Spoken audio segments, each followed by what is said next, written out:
This video is to help you when deciding whether you want to wire Coleridge the Albatross, which is the latest Conservationists instalment. So when it comes to wiring, obviously goes without saying, do not use wire if you are making this for a child. The design absolutely does not require the wire at all. This is him finished without adding the wire. And it just means that obviously, as it would be with a normal Ed's birds, you've got floppiness and movement everywhere, but it obviously won't stand up on its own. It will absolutely sit and look fantastic, but it won't stand up on its own. And all I've done for a bit of a finishing touch on the legs here is I've sewn a few stitches just at that ankle point so that these feet sit forwards like that. But if you would like him to stand, because I know the thing for me with the Conservationists is I think about them in a museum almost, is if you want them to stand up.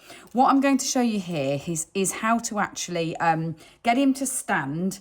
So what we're going to do, first we will wire his legs. So we're going to go up through the foot like this. And I've obviously stuffed it and sewn it all up completely before I then do this. So you finish it off totally. Now, the trickiest bit is when you get to this leg, because obviously you have sewn the leg to the body. So just be a bit careful when you come through that section. And then what you want to do is bring that out like that.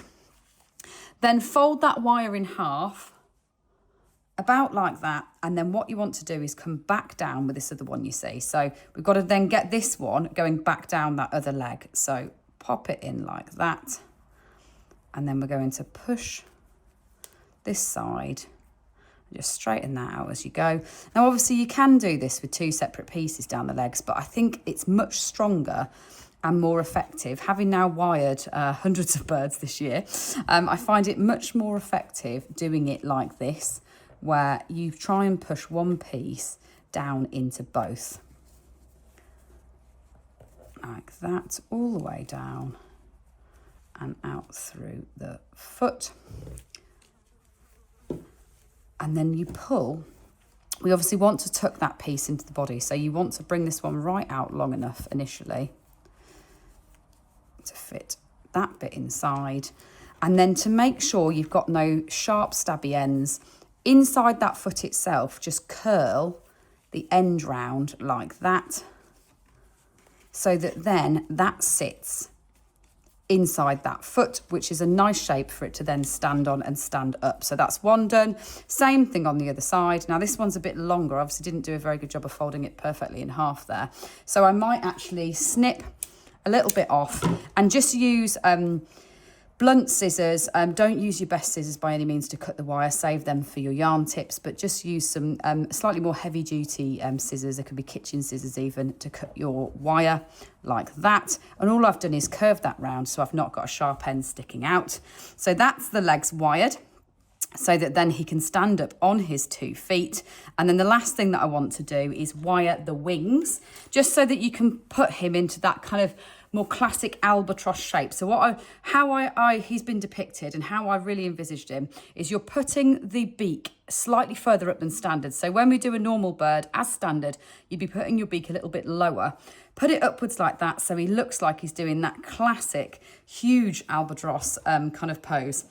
So when I'm putting the wings one in, what I'm going to do is go in through one side like this.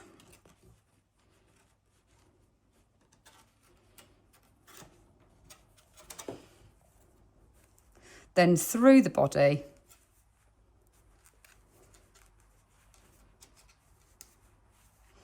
across to the other side,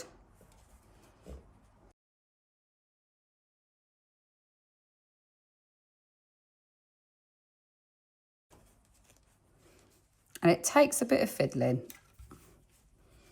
but then if you do it in one piece, it's very strong. So I've got it coming through now.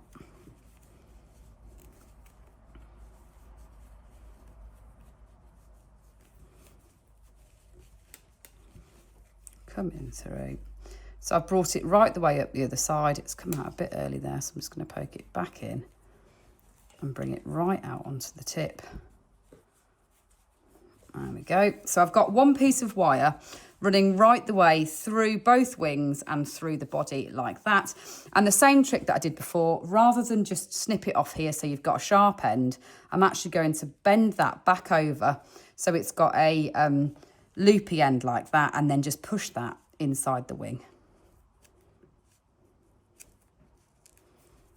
Like that on one side, and then the same on the other.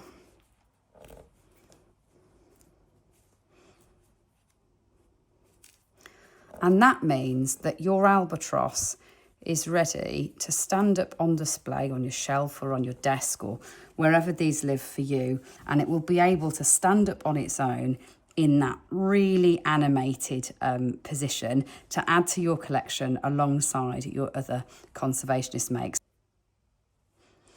So it might still take a little bit of balancing once you've got that wire in place, but adding it in means that you can then display your finished albatross very much in this animated pose that you see him in his photography, and he can stand in all his glory on the shelf to add to your collection.